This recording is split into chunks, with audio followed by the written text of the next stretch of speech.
Hi, welcome to the August edition of Department 56 Facebook Live. I'm Rick Jackson, and I know that you're expecting Melinda to be here, but today Melinda is not feeling well. So she left and went home, so we're all hoping Melinda feels better. But Melinda being Melinda, she put together all of her notes and the schedule for today's showing. So I'm going to start right off by going into some of her notes. And Melinda had a great time with the NCC, the first virtual mini gathering. So I'm going to start with that.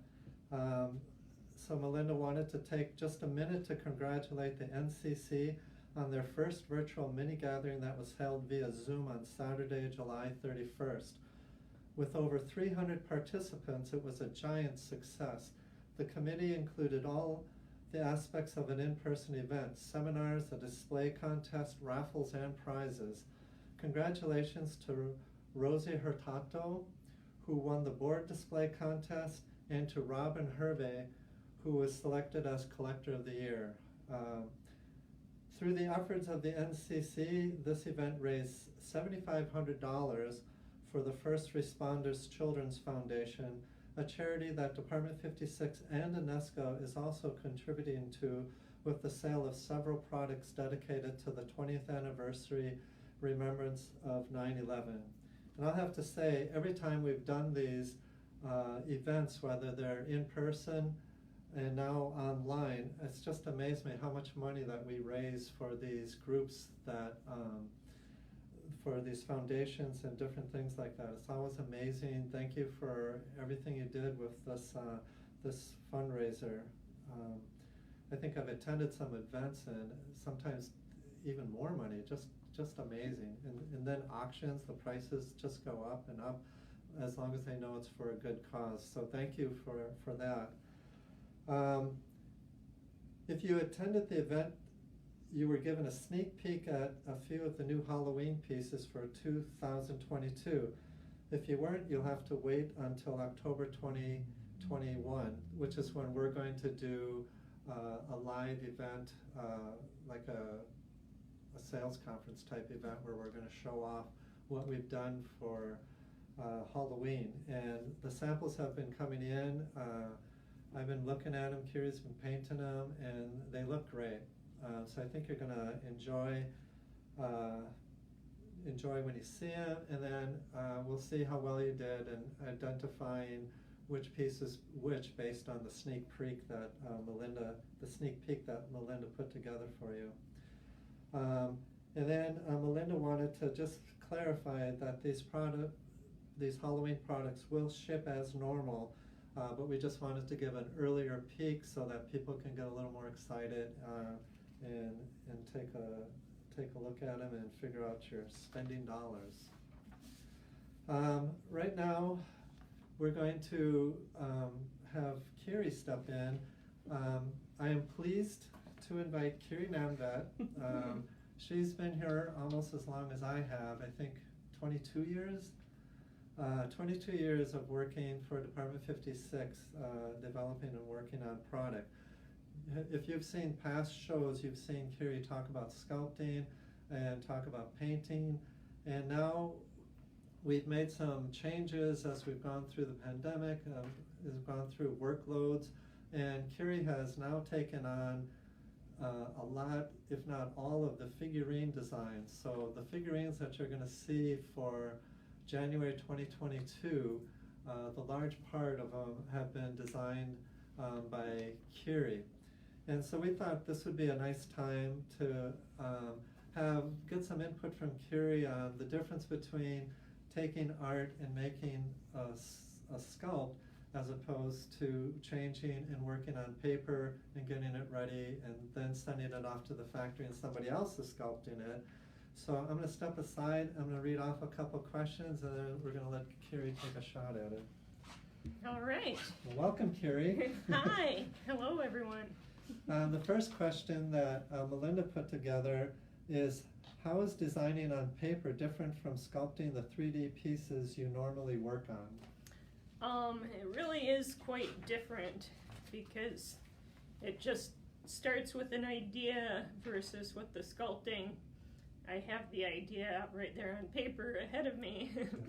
So just having to think about what should this even be, and then doing a little research or brainstorming. And I could talk about this one. I had this idea of that goes with the Bones series. Like we've done a whole series of Resting My Bones and other ones where the skeleton figure is doing various things. So this is James Bone. And so I did the drawing first, just kind of getting the concept down, and then I did a colored version using computer software, Photoshop, to color my drawing.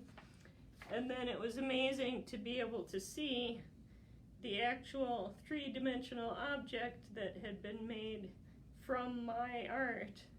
It was definitely a special experience to see that. Well, plus you're on the other side.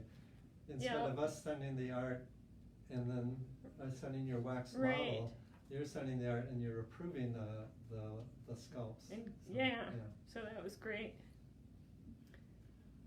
All right, so what did you think when you saw your first design as a finished accessory, and which one was your first one? So my very first one. That's right, yeah. I'll just move her to the front, or should I lift her up? Oh, I'll go down. So this is Carrie's first official figurine done, and thought it would be fun to take a look at it. So my first official one, she's like a witch at a spa, and this Don't give too much away. was my idea. Well, it's pretty obvious. So she is resting. She's getting a manicure, soaking her fingers in the little pumpkins in the potion. And it was really fun because it was just like open to whatever I wanted to imagine doing with her, because it's kind of that fantasy witch piece.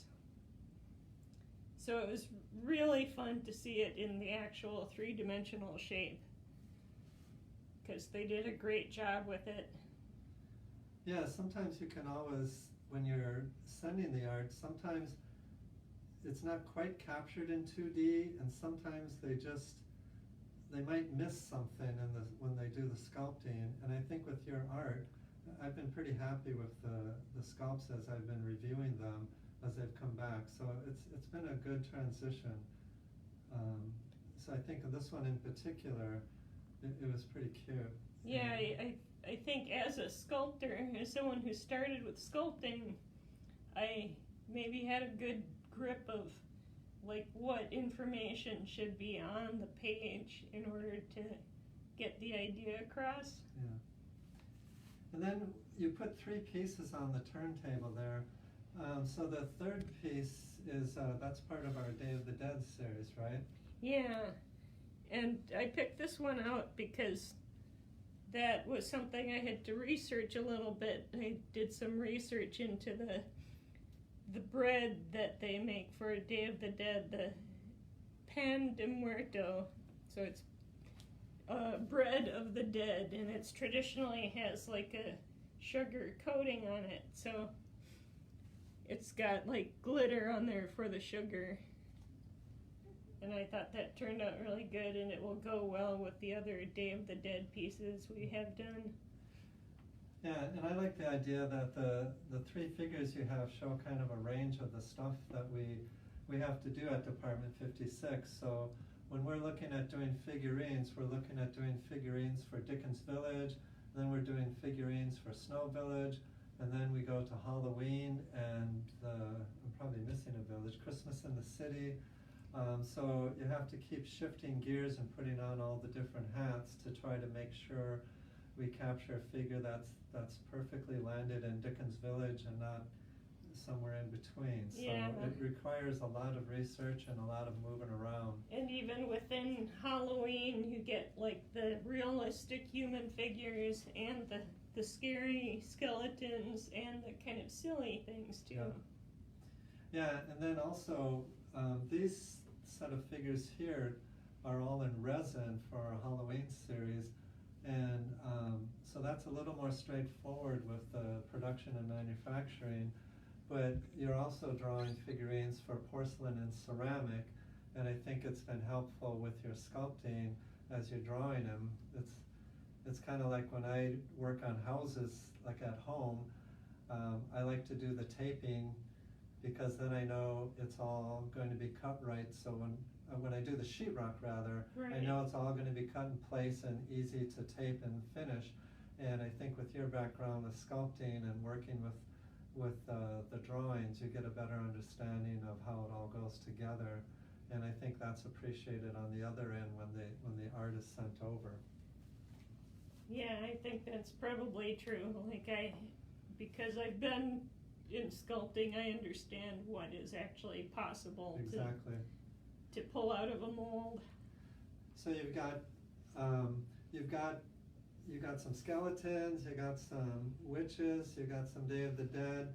You've also done the other figurines. Which one do you recall a project that just stumped you and it took a little longer than you had intended to just draw it out and kind of get a figure out of it? I have to think about that for a moment. I guess I would say there was a Dickens piece where I wanted to make it, do something to make it fit in with the building, but also Right. look appropriately Dickens-ish, but not be just like any other Dickens piece also. Yeah. So that can be a challenge. Yeah, we're always working, we like the figures to interact with the houses, but we also don't mind if they stand alone. And so sometimes getting that balance right. But again, this year, like I say, probably 80% of the figurines for Village went through this office, so nice job. Yeah, it was really fun. It was really exciting to do this new part of the process. And you get to paint them. Yeah. So when the approval samples get in, they still require the painting, and that's a good chunk of Carrie's job as well.